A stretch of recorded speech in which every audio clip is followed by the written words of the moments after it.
Maybe I'll just explain a little bit about what the challenge director role is for those who aren't familiar. So kind of what's in it and what the role entails, and then maybe go on to why I was so excited to become the challenge director and also the work we're doing here. So the challenges have been put together really to bring together an approach across research and innovation. So we look at research centres of all descriptions, typical innovation methodologies and so on to tackle particular challenges. And in my case, that's around the role of digitalization in manufacturing and supply chains. And there are two bits as to why I wanted to take this role. One is I really enjoy the combination of the different aspects of research, the innovation, the industrial work, startups and so on, and the breadth of things you get involved within the challenge. And it's a tremendously exciting and varied role to take. But probably more importantly, in my case, whatever sector you look in, there's enormous disruptive forces at the minute, and they provide both real challenges and real opportunities. So the Made Smarter program was partly predicated on a productivity agenda.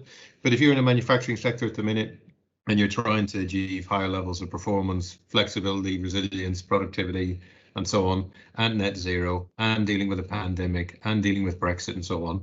And then if you look at the technology forces involved in each of those sectors, whether it's the move towards electrification and autonomy in automotive, sustainable aviation, cell and gene therapy in the case of pharmaceuticals, trying to manage and secure a food supply chain for the whole planet, as well as just particularly locally in the UK. All sectors are got some really exciting and disruptive forces at play in. And so the opportunity for me personally to get involved in that breadth of research and innovation work and apply my experience, whatever I can, across that range of sectors, the opportunity to have an impact was really, really exciting. I can remember the phone call I got to tell me that I'd been offered the job. And I can remember that I couldn't quite think straight for about 10 minutes afterwards, because the job was such an exciting opportunity to do all those things. I think, given what I said about the disruptions that are happening within manufacturing, it's really important that we use all of the talents, all of the insights that we can to maximise our chances of being successful in that time. So we very much look for economic and social sciences to really play their strong part, to bring their perspective from the breadth of perspectives they do have as to how best that we can really take best advantage of what we want to try and do. Ultimately, from an output point of view, we want a better, stronger manufacturing sector. We want a better, stronger technology sector that was going to support those changes. So we're interested in both parts of it. And I say, if you just add up all the things that you think might happen in a manufacturing sector, it's a fundamental change to how we work, the business models and the products that we use, how we use them and so on. And that applies across all sectors.